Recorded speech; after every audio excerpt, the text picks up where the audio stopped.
The group text arrived at 9:23 a.m. on a Friday morning.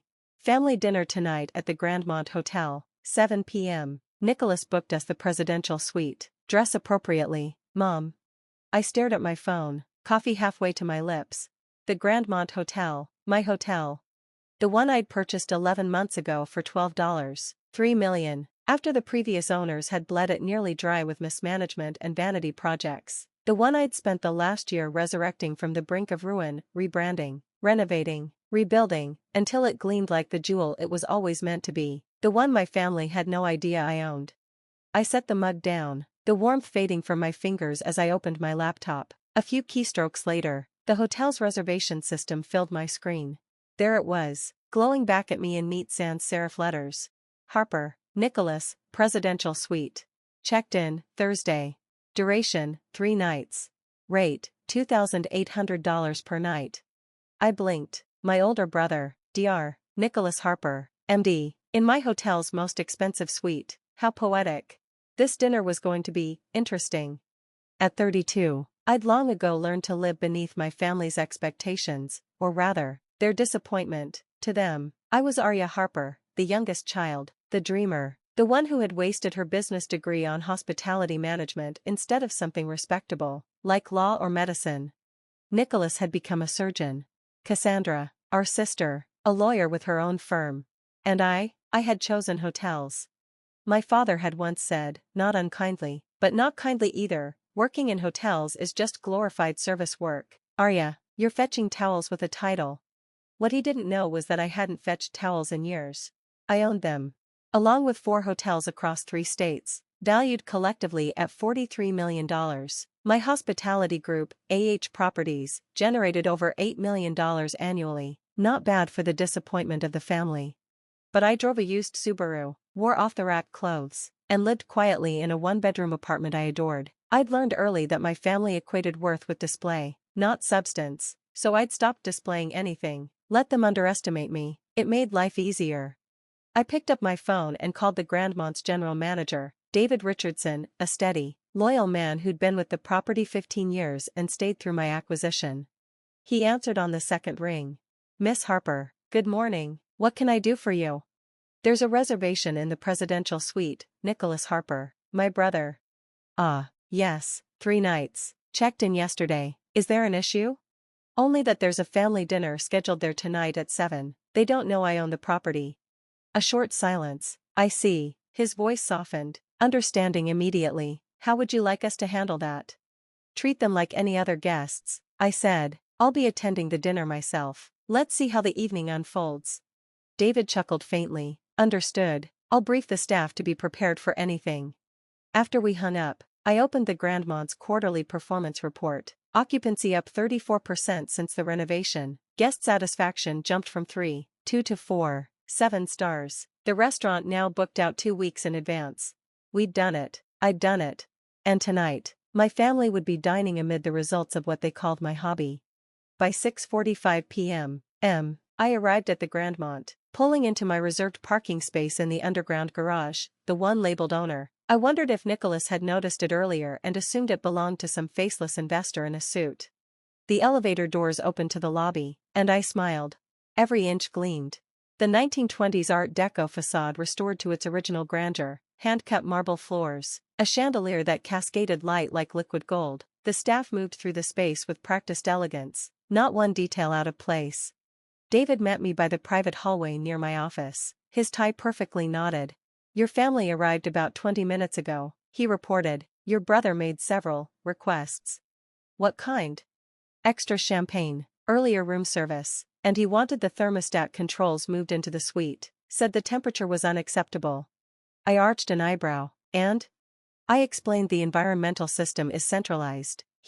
David paused delicately, unimpressed. He may have mentioned that his sister works here and could pull some strings. A smile tugged at my lips. Of course he did. He's been a little dismissive with staff, David added. Nothing egregious, just condescending. Noted, I said. I'll take it from here. He nodded. Good luck, Miss Harper. The presidential suite occupied the entire top floor, accessible by a private elevator. I rode up alone, heart steady but sharp, like a blade freshly honed. The soft hum of the elevator filled the silence.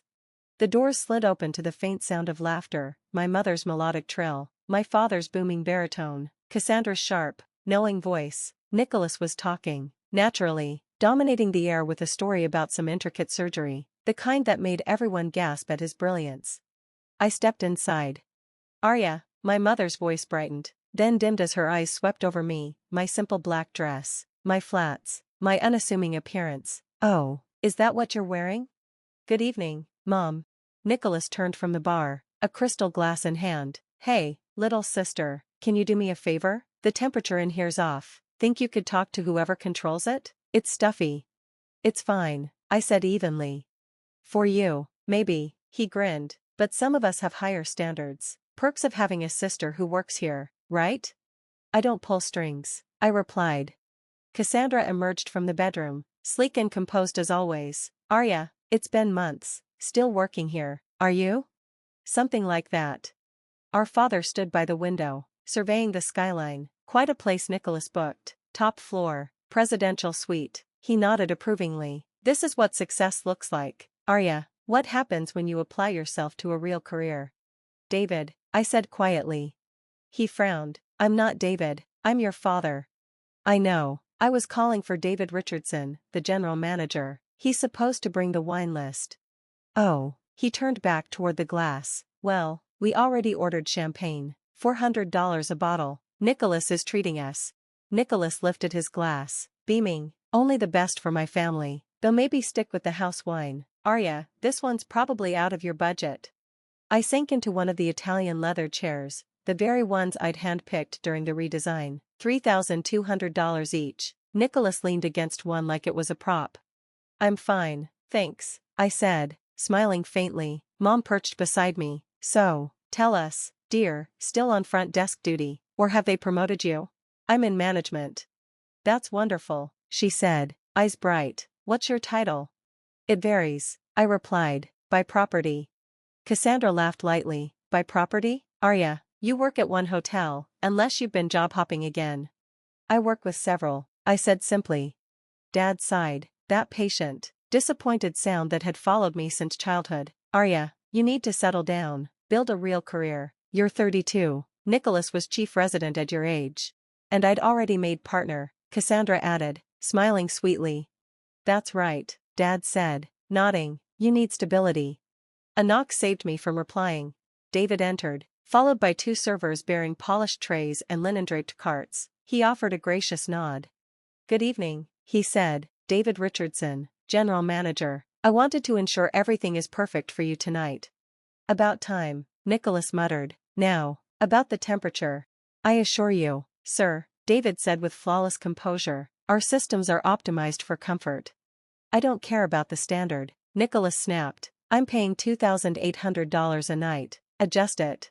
"I'll see what I can do," David replied smoothly, glancing briefly my way. I gave the smallest nod. Mom turned to me as the servers began to set the table. "Arya, darling, since you work here, could you make sure they bring extra bread? And tell them to make the steaks properly, Nicholas is particular." I smiled faintly, folding my hands in my lap. "I'll take care of it," I said. And I would, just not in the way they thought. Because in a few minutes, when the wine was poured and the candles lit, and the evening settled into that smug, familiar rhythm of self-satisfaction, I would finally tell them that this suite, this hotel, this entire building, was mine. "I don't work in the kitchen, Mom. But you must have some influence," she pressed, smiling as if persistence were affection. "That's the benefit of working at a nice hotel like this, right? Employee perks, something like that." I didn't bother answering. Dinner was served. The food was exceptional: seared filet mignon, truffle risotto, and roasted asparagus with lemon zest. Chef Raymond's new menu was exceeding every benchmark in guest satisfaction and food cost ratios, but my family wouldn't have noticed. To them, the meal wasn't something to appreciate, it was just another backdrop for their voices. Nicholas held court, as always, recounting surgeries in detail that made Mom gasp and Cassandra feign fascination. Cassandra countered with stories about her latest courtroom triumphs, an impossible client, a crushed opposition, a judge's praise. Mom and Dad listened with beaming pride, refilling their glasses, asking questions that gave both of them room to brag. No one asked me anything.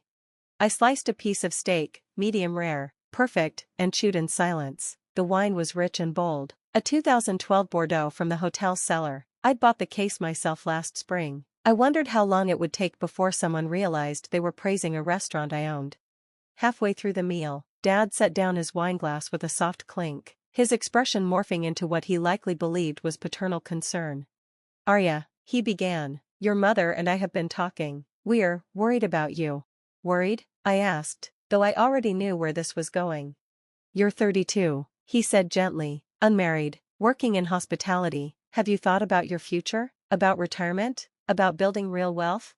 "I think about it," I said, my tone neutral. Mom leaned forward, eyes wide with genuine concern. "Do you have any savings? Any investments?" "Some." Nicholas leaned back, swirling his wine like a lecturer preparing a visual aid. "Look, Arya, I don't mean to be harsh, but hotel work isn't a career path, it's a job. There's a difference. You'll never build real wealth working front desk at a hotel." Dad nodded. "He's right. You'll never own property in this market. Not on a hotel worker's salary. You should have listened to us, medical school, or at least law, something substantial." Cassandra dabbed her lips delicately with her napkin. "It's not too late. You're still young enough to start over." I cut into my steak again. "I don't want to start over."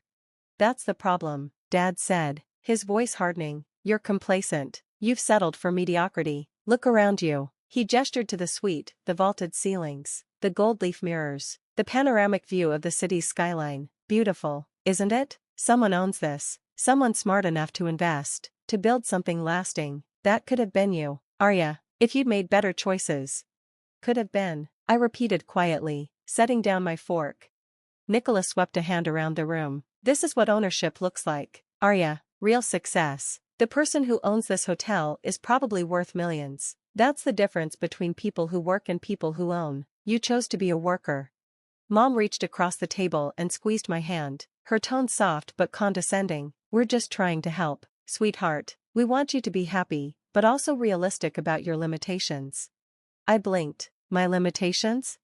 "Yes," she said, smiling sympathetically. "Not everyone can be a doctor or a lawyer. Some people are meant for service roles. There's no shame in that. It's who you are." The room went still. Even the hum of the air conditioning seemed to pause.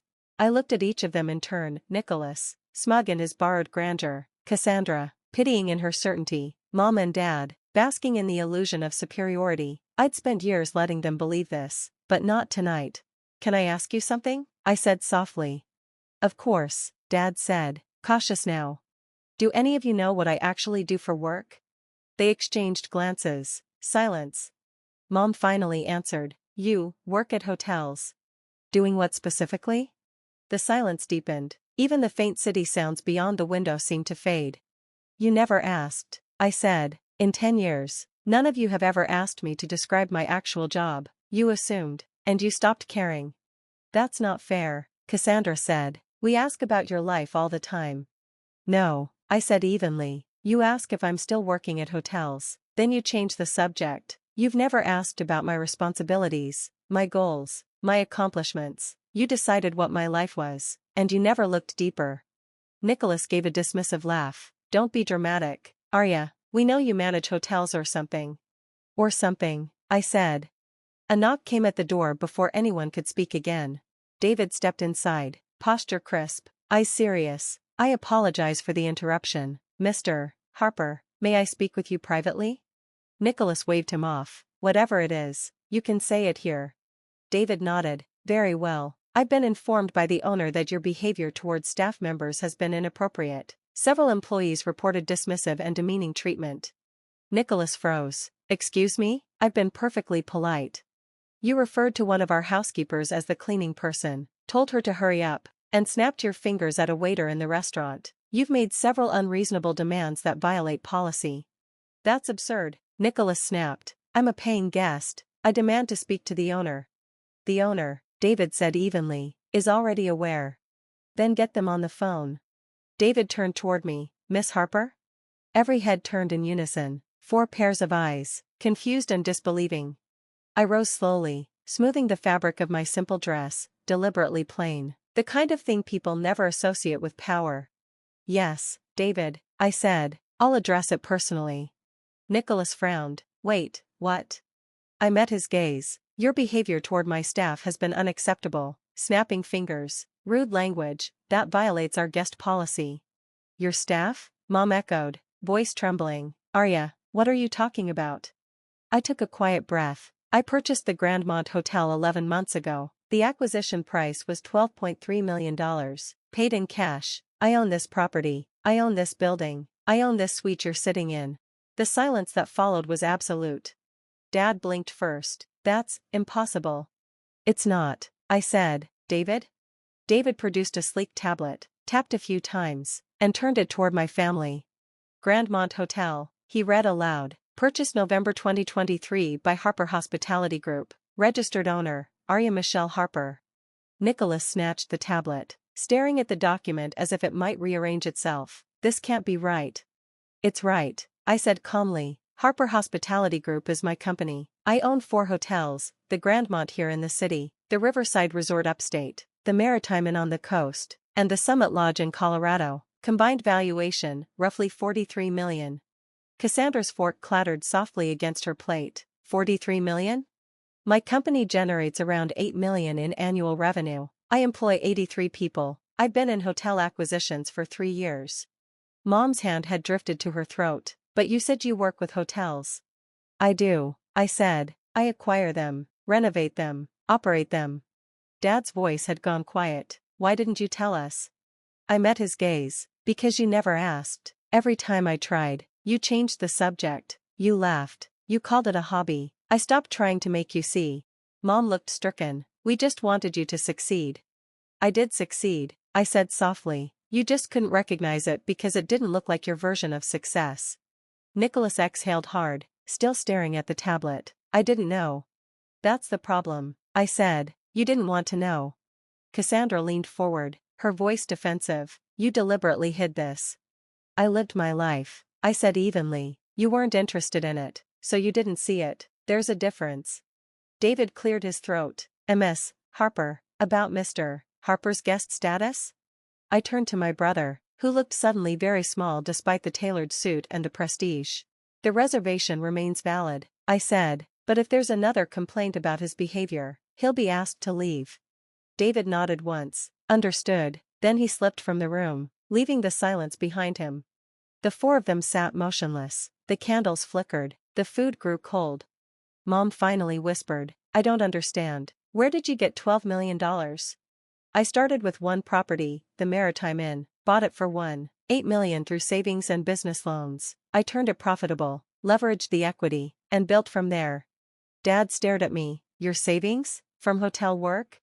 From hotel management, I said. I ran operations for Blackstone's hospitality division. I made $285,000 a year before I left to build my own company. Nicholas blinked. $285,000? That's more than I make as a surgeon. Different industries, I said, different rewards. Mom still looked bewildered. But you always said you worked in hotels. I do, I said quietly, just not in the way you assumed. I reached for my wine glass, the air between us thick with everything they'd failed to see. Outside the window, the city lights shimmered, my city, my skyline, my empire built in silence. And for the first time in my life, they looked at me not as the youngest, or the least successful, or the one who never lived up to her potential. They looked at me with something that had been missing all my life. You made it sound so ordinary, Mom said faintly. I do work in hotels, I replied. That's not ordinary to me. You're the ones who decided it was beneath me. Cassandra leaned forward, her tone sharp but uncertain. Why are you telling us this now? Why reveal it like this? I met her gaze. Because Nicholas booked the presidential suite in my hotel and spent the evening mocking my career while sitting in a room I provide. Because all of you sat here and told me I'd never own real estate while literally surrounded by my real estate. Because I'm tired of being treated like a disappointment when I built something I'm proud of. Dad bristled. We're your family. We deserve to know these things. Do you? I asked. You spent 10 years not wanting to know. You were perfectly content assuming I was a failure. Why do you suddenly deserve the truth now that the truth is financially impressive? Silence settled over the table like a heavy fog. No one had an answer.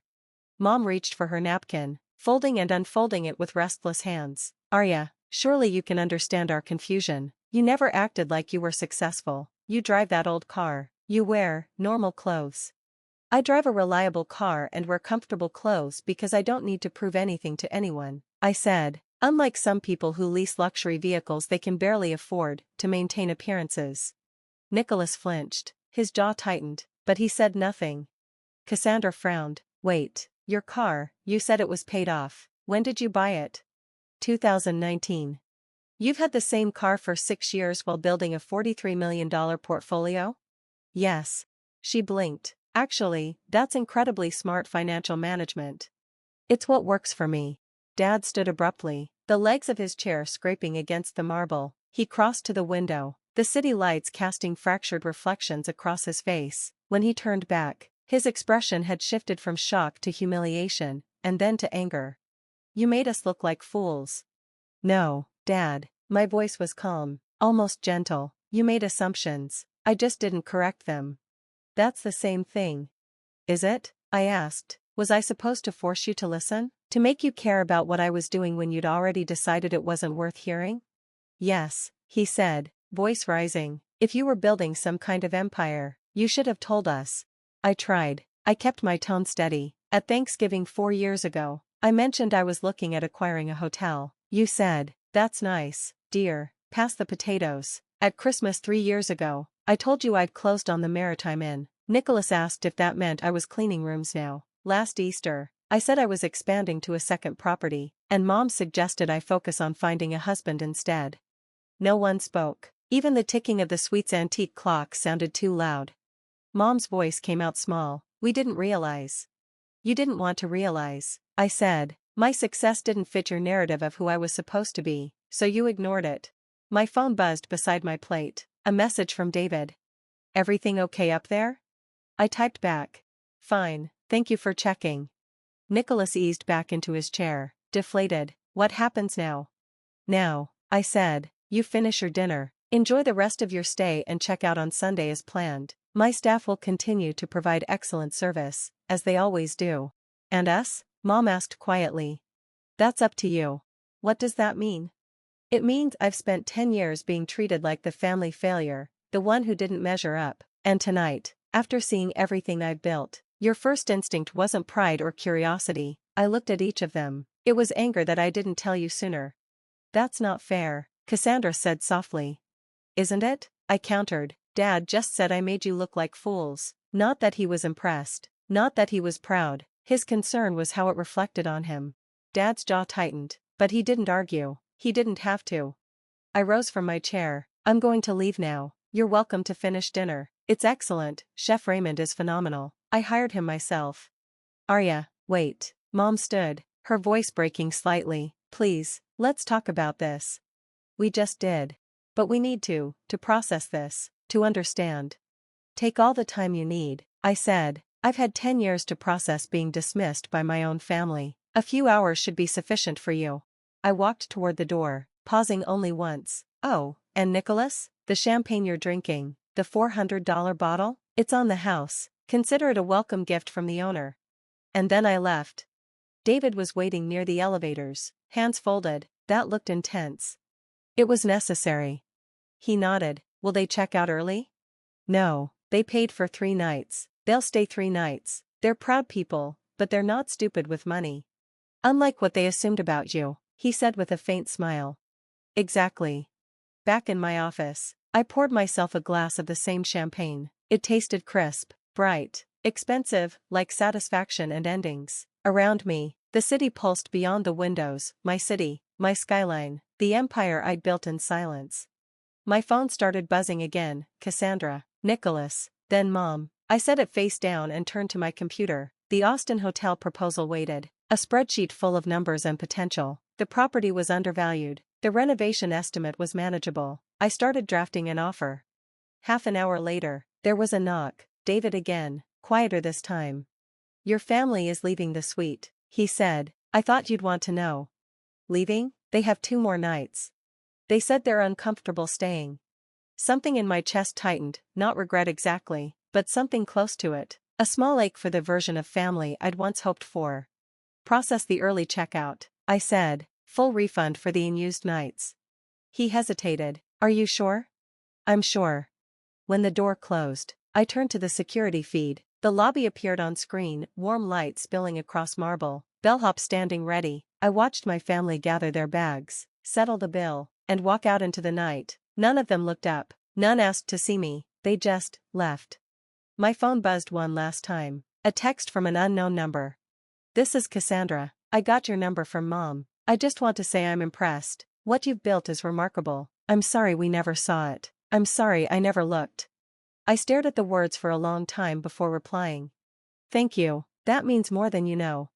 Almost immediately, another message arrived. Can we have coffee sometime? I'd like to hear about your work, really hear about it. I smiled.